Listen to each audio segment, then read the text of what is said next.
زمونږ نن قانون خدا وایي چې که یو هلک یا یو جینۍ دا پیغله شوه او یو هلک ځوانۍ ته ورسېده، د 18 کالو عمر ته ورسېده، نو وایي ده ته بیا څه مه وایه، دی بیا د خپل ځان د اختیار دی. او زمونږ په پښتنو کې هم یو خبره مشهوره ده، پښتانه وایي لور مې اوس پیغله شو ده، هلک مې زلمی شوی دی، اوس ورته غوسه هم نشي کولی او اوس ورته څه ویلی هم نشي. دا زمونږ یو کانسپټ جوړ شوی دی، حالانکه د شریعت قانون دا نه دی، د شریعت مزاج دا نه دی. د شریعت مزاج دا دی چې د کور کم سربراه دی دا به د ژوند تر آخري سانس پورې د کور سربراهي، د ده سره چې د شریعت د طرف نه کوم حقوق وابسته دي، د خپل زوی په حواله سره، د خپل ښځې په حواله سره، د خپل کشر په حواله سره، تر ژوند تر آخري سانس پورې به دا حقوق د ده سره وي، څوک د ده نه دا حقوق اخیستلی نشي. که دی اوس پلار دی د 13 کالو په عمر کې دی، نو هم پلار دی هم مشر دی. که دی د 50 شپېتو 100 کالو په عمر کې شو، نو بیا هم پلار دی بیا هم مشر دی. که دا زوی دی نو د 10 کالو په عمر کې هم زوی دی، په غېږه کې هم زوی دی، او د 100 کالو په عمر کې هم زوی دی. نو د دیو چې کوم حقوق دي، نو شریعت وایي دا حقوق د دیو نه څوک اخیستی نشي، دا به تر قیامته پورې د قصې را روان وي.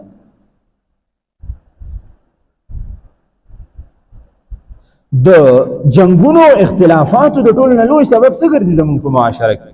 چې ما او تا به په کور کې ژوند څنګه تېرو، مونږ به کله د کور د جګړو نه چې د اختلافاتو نه بچ کېږو او د هغې نه به مونږ جان چھوړاوو، دا به کله کېږي؟ د دې لپاره هم اسلام او شریعت یو قاعده یو قانون جوړ کړی دی، بلکې د عامو خلکو په قانون کې او د رسول الله صلی الله علیه وسلم په قانون کې دا فرق دی چې نور خلق چې کوم قوانین جوړي، کوم طریقه کار د ژوند لپاره جوړي، نو هغه صرف کاغذي،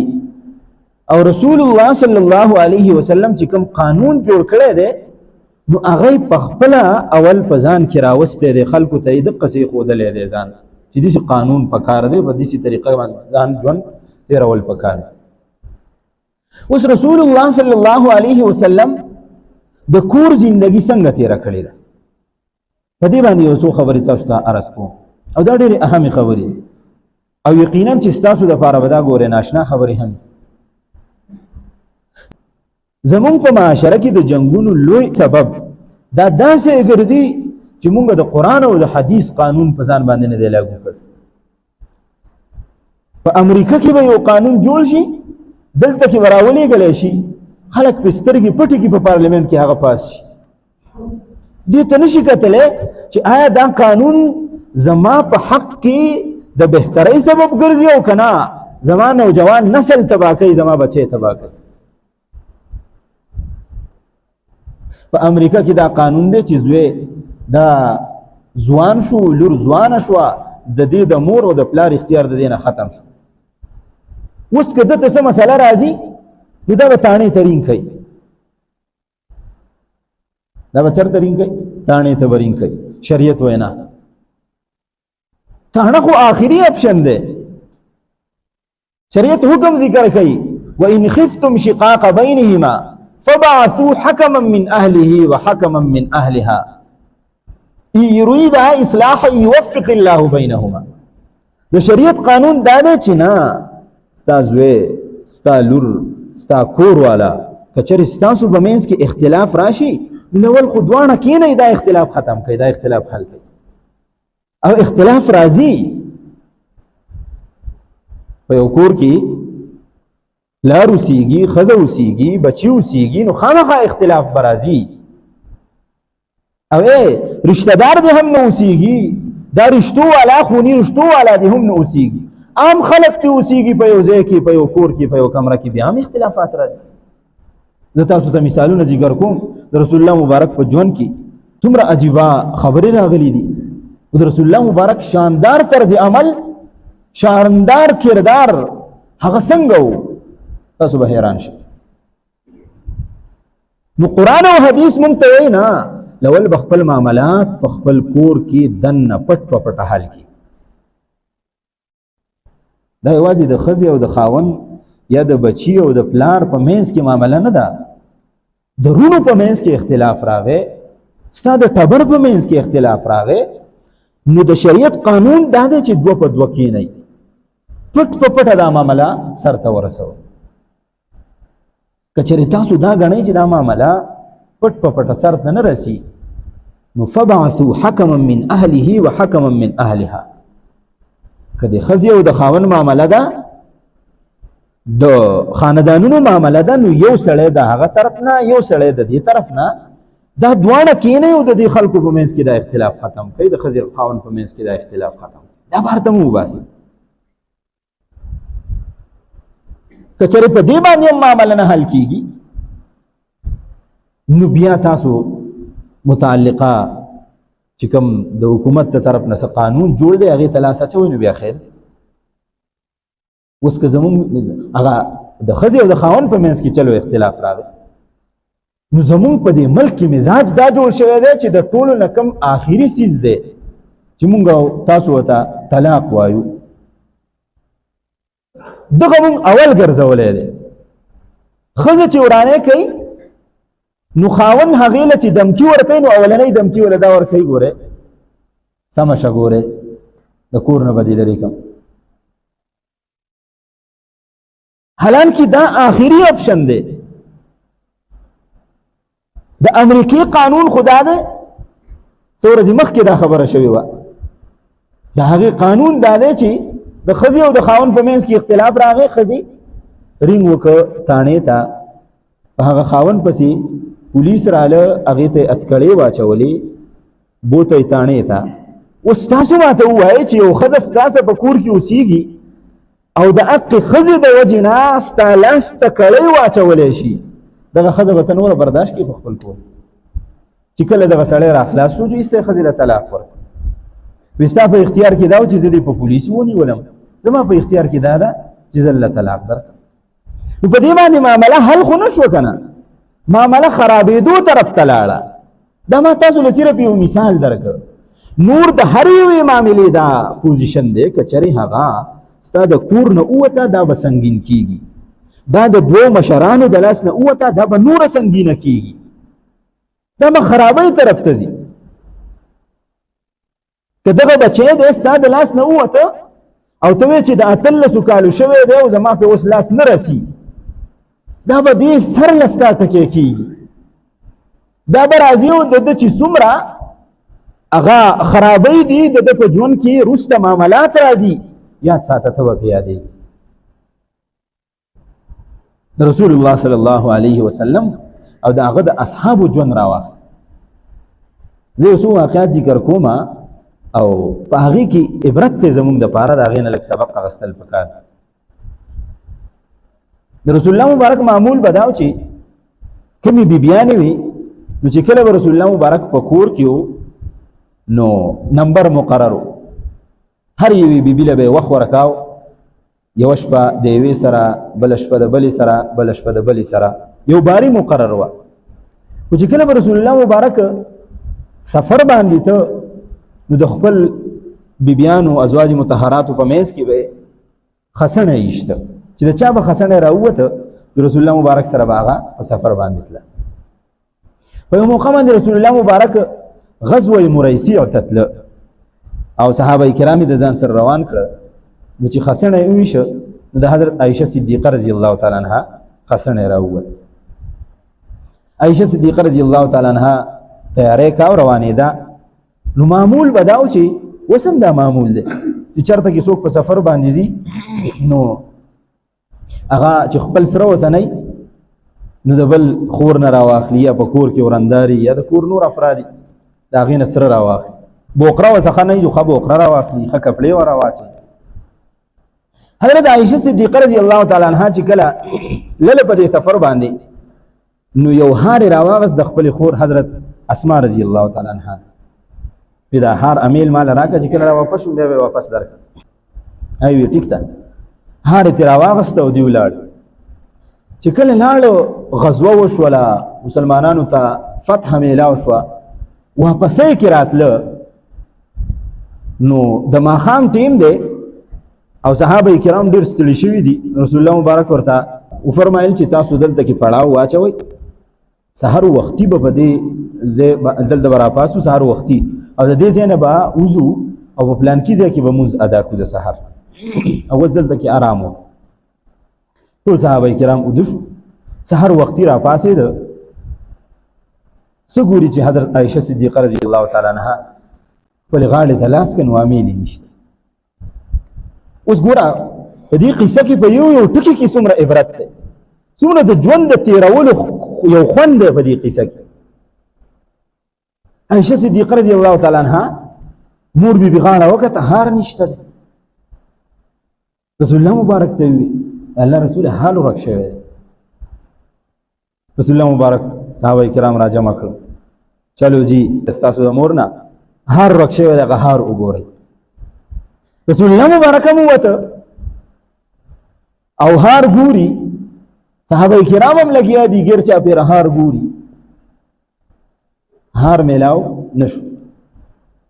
دومره پسې وګرځیده چې رسول الله مبارک ستړی شو هلته کې ټیم هم نا وخت دی مونږ ټیم هغه وزي وبام نشته دی چې اودسونه وکړي په دغه ځای باندې مونځ وکړي صحابه کرامو په ذهن کې هم دا خبره ده چې د مونږ ټیم وزي اوبه نشته دی اوس اندازه ولګوئ رسول الله مبارک چې کله ستړی شو نو واپس راغی په خوانه زمانه کې چې به دا زنانه چېرته ویتلي د دې لپاره به کیجاوې برابرې دي ډولۍ چې ورته وایي نو حضرت عایشه صدیقه رضی الله تعالی عنها دپاره هم یو ډولۍ تیاره شوې وه رسول الله مبارک راغی ستړی شوی عایشه صدیقه رضی الله تعالی عنها په دې ډولۍ کې کېناسته رسول الله مبارک هغه خپل سر د دې په غیږه کې کېښو او ستړی شوی وی لږ اوده کېږم او اوده شو رسول الله مبارک اوس اندازه ولګوه چې هار ورک شوی دی پردی هار دی قیمتي هار دی رسول الله مبارک عایشه صدیقه رضی الله تعالی عنها ته هیڅ نه وایي چې ولې دې پردی هار راوړ څه ضرورت و که چېرته یو میخکې ورک شي زمونږ د زنانو نه نو په هغه ټیم کې به زمونږ څه پوزیشن او بیا چې پردی او رسول الله مبارک داسې ریلیکس دی چې واپس راغی د حضرت عایشه صدیقه رضی الله تعالی عنها په غیږه کې سر کېښو او وده شو خوب خو چاله ورځي چې په زړه یې څه غم نه یې که نه څه فکر نه یې که نه د دغې خبرې د سرې نه حضرت عایشه صدیقه رضی الله تعالی عنها ته هغه زورنه نه ورکوي په غیږه کې سر کېښو رسول الله مبارک وده شو صحابه کرام پریشان دي چې ګوره دومره انتظار مونږ وکړو ټیم دا د ختمېدو کې دی شکایت اخیر چاته وکړو صحابه کرامو معمول به دا و چې کله رسول الله مبارک وده شو نو راپاساو بیا نه وي خوب کې خرابي راځي دا هم یو د زندګۍ تېرولو یو طریقه ده چې کله څوک ودی نو ضروري کار چې نه وي نو هغه راپاسوئ مه زمونږ خو معامله دی چې وایي وده دی بیا به راپاسي بیا به وده شي د معمولي کار دپاره ټک وشي هلکه ورشئ لانکې دی راپایسوه دا غلطه خبره حضرت عایشه صدیقه رضی الله تعالی عنها ناسته ده صحابه کرام په هار پسې ګرځي ټیم ناوخته دی اوبه نشته دی شکایت ویول د حضرت عایشه صدیقه رضی الله تعالی عنها ابا جان له حضرت ابوبکر صدیق رضی الله تعالی عنه صحابه کرام رسول الله مبارک ته ویلې نشو عایشه صدیقه رضی الله تعالی عنها ته ویلې نشو مور بیبي ده راځي دې پلار ته ولا وای ابوبکر صدیق رضی الله عنه پسې لاړ چې ګوره هر رکته او د دې د وجه نه چې کوم دی نو څومره تکلیف میلاو شو مسلمانانو ته ابوبکر صدیق رضی الله تعالی عنه جلالی سړی و په لږ څه به وله غوسه ورتله فورا ناپاسې د ابوبکر صدیق رضی الله تعالی عنه او هغه د حضرت عایشه صدیقه رضی الله تعالی عنها خواله را اوس ګوره دا ټوله قصه چې زه کوم نو مقصدي زه درته بیانوم چې کله خواله راغی نو حضرت عایشه صدیقه رضی الله تعالی عنها خو ناسته ده او خوځي د دې وجې نه چې هسې نه رسول الله مبارک په خوب کې څه خلل راشي خپه وخوځومه او رایخ نه شي نو عائشہ صدیقہ رضی الله تعالی عنها فرمایي چې زما دی ابا جان لا په خله باندې څه ورتلنو آی ماته و ډېر خبره ماته وکړه تفصیل نشته چې څه راته و خدا ما ته دا احساس کولای شو چې په دغه ټیم کې با حضرت ابو بکر صدیق رضی الله عنه د خپل لور ته ویلي او فلکزنی لکزه شدیده یوازې راته وینا و نکړه فلکزنی لکزه شدیده په دې تشه کې خو مضبوط سکونه هم ووهلم دومره ټیټه ووهلم چې زما دې تشي درد هم وکړ خو خوځېدم نه ما اصل رسول الله مبارک د خوب را پاسي د اکثر خبره کومه ګوره د حضرت عائشه صدیقه رضی الله تعالی عنها تربیت هغه سړي کړو حضرت ابو بکر صدیق رضی الله تعالی عنہ چې کله سره په غار کې وو د رسول الله مبارک سر مبارک د حضرت ابو بکر صدیق رضی الله تعالی عنہ هغه په غیږ کې پروت نو مار راته د رسول د حضرت ابو بکر صدیق رضی الله تعالی عنہ خپي چې چله بار بار چې چله هو حضرت ابو بکر صدیق نخوځیدوي اسنه چې حضرت محمد رسول الله اگر پاسی او په خوب کې څه خلل شي او وسې دغلته کې لور دا تربیت شوی دی لارې په سکونو باندې وهي خبرې ورته کوي خو نه خوځېږي وایي اسنه د رسول الله مبارک په خوب کې څه خلل راشي دا معامله وشوله لږ وخت تیر شو رسول الله مبارک سترګې وغړېدې را پاسې دا شور د څه دی وحی نازله شوه وحی دا نازله شوله چې کچره تاسو به داسې معامله کې په سفر کې اوبه نه میلاویږي د مونځ ټیم تیریږي نو تاسو بیا تیمم کوئ د دې نه مخکې د تیمم حکم نه راغلی په دقه ټیم کې د تیمم دا حکم راغلی او یو صحابي دی اسید بن حضیر رضی الله تعالی عنہ هغه رامنډې وایي اواز کوي چې ما هي باول برکتکم یا آل ابا بکر چې اې د ابو بکر اعلی اولاده دا ستاسو چې کوم دی نو اولنی برکت نه دی وس اندازه ولګوه شکایت چاته وشو د حضرت عائشہ رضی الله تعالی عنها والد گرامی حضرت ابو بکر صدیق رضی الله تعالی عنہ مسلمانان بشکا د سو وخت لپاره سخت برداشت کړه وګرځیدل نا وخت پښو خو حکم سره راغی د تیمم راغی د چا لپاره راغی د ټول مسلمانانو لپاره راغی د کم وخت پورې راغی تر قیامت پورې راغی مقصدی خبره مې دا کوله چې ګورا صحابه کرام چې کله ورته شکایت راغی نو په چا پسې لاړ د حضرت عائشہ رضی الله تعالی عنها په پلار پسې لاړ پلار دا نه چې زما لور خو واده شوې ده او د یو لوی سړي په نکاح کې دا خاتوني اول ده چې زه ورته څه نشم ویلی نه بلکې واده شوې ده د رسول الله مبارک په تربیت کې ده د هغه بیبي ده خو د هغې باوجود پلارې ځي خبرې ورته هم کوي ټوکوي هم او هغه سکان ورله هم ورکوي لهذا یو سړی دا نه وایي چې زما بچی چې غټ شو نو دی د خپل سر شو زما عمر چې واولید د بچی نو اوس زه درته څه نشم ویلی نه دا ستا په تربیت کې دی د مرګه پورې چې هار میلاو نه شو د دې نه هغه بله خبره عجیبه ده چې کله هار میلاو نه شو رسول الله مبارک وي زه چیزو خلق چې روان شو سفر یې کاو چې هغه اوښ پاسېده نو هغه هار د اوښ د لاندې پروت هار د اوښ د لاندې پروت وس تاسو دیتا سوچ وکئ چې یو وخت خو داسې چې رسول الله مبارک ته الله سبحانه وتعالی چې وغواړي نو د اسمان خبرونه ولا راوړي د جنت او د جهنم تذکره کوي رسول الله مبارک خو چې کله ورته الله سبحانه وتعالی نه د ښودلي نو اوښ ته د اوښ د لاندې هار پروت دی او رسول الله مبارک ته دا پته نشته دی چې هار چېرته دی نگاه د صحابه کرامو ژوندو د رسول الله مبارک ژوند یو طرف ته چې د کور والا څنګه ژوند تیری د حضرت ابو بکر صدیق رضی الله تعالی عنہ ژوند بل طرف ته چې د خپل لور څنګه تربیت د رسول الله مبارک ژوند ډیر شاندار ژوند یو ورځ رسول الله مبارک کور ته راغی د حضرت عائشہ صدیقه رضی الله تعالی عنها نه تاسو کور کې څه سالن مالن شته کې نشته عائشہ صدیقہ رضی الله تعالی عنها ته فرمایي د الله رسول کور کې هیڅ شی نشته د خوراک هیڅ شی نشته بالکل څه نشته ده عائشہ صدیقہ رضی الله تعالی عنها ته فرمایل الا الخل سیوا د سرکینا سرکه پرته نور څه د خوراک نشته ده اوس د رسول الله مبارک اخلاق عظیمه ته وګوره رسول الله مبارک جذبه کیږي نه چې ولې سالم نشته ده ولې د خوراک څه نشته ده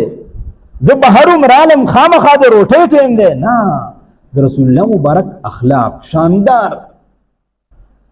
څومره ښکلې جمله ارشاد فرمای نعم الادام الخل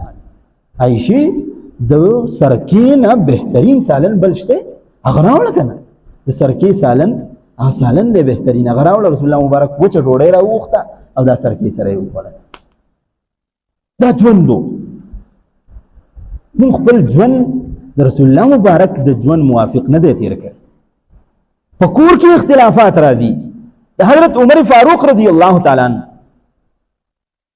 هغه یو ورځ صحابه کرام د هغې مزاج دا جوړ شوی حضرت عمر فاروق رضی الله تعالی عنه فرمایي چې کله جاهلیت دور او اسلام خور شوی نه و نو موږ به دا زنانه داسې ګڼلې چې موږ به داسې ګڼلې دا داسې به هم شمېرلې چې دا د سرې نه څه څیز نه دی ګنانه دا خو بالکل د دیو د رایې د سرې نه څه احترام نشته نو یو ورځ زه مدینې منورې ته چې موږ هجرت وکړ نو حضرت عمر فاروق رضی الله تعالی عنه فرمایي زما د خپل کور والا څه په یو خبره باندې څه اختلاف راغی نو ما یوه خبره وکړه او کور والا مې راته وویل چې نه داسې نه ده داسې نو زه ډېر سخت غوسه شوم چې ګوره دا خو زنانه ده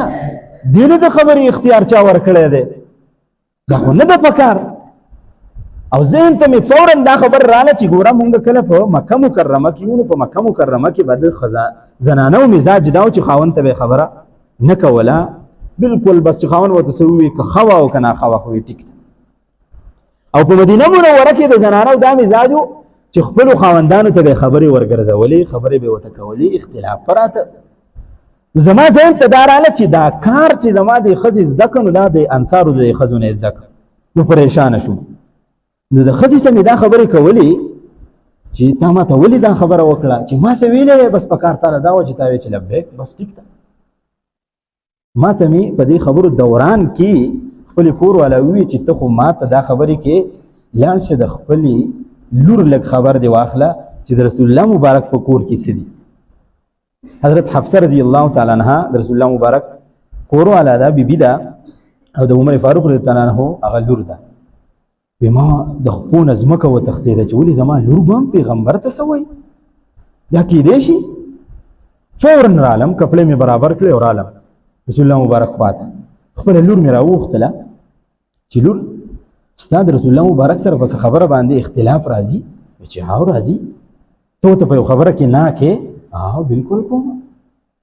یو خبره کې ستاسو چې کوم دی نو کله نا کله وقتي طور باندې خبرې بندېږي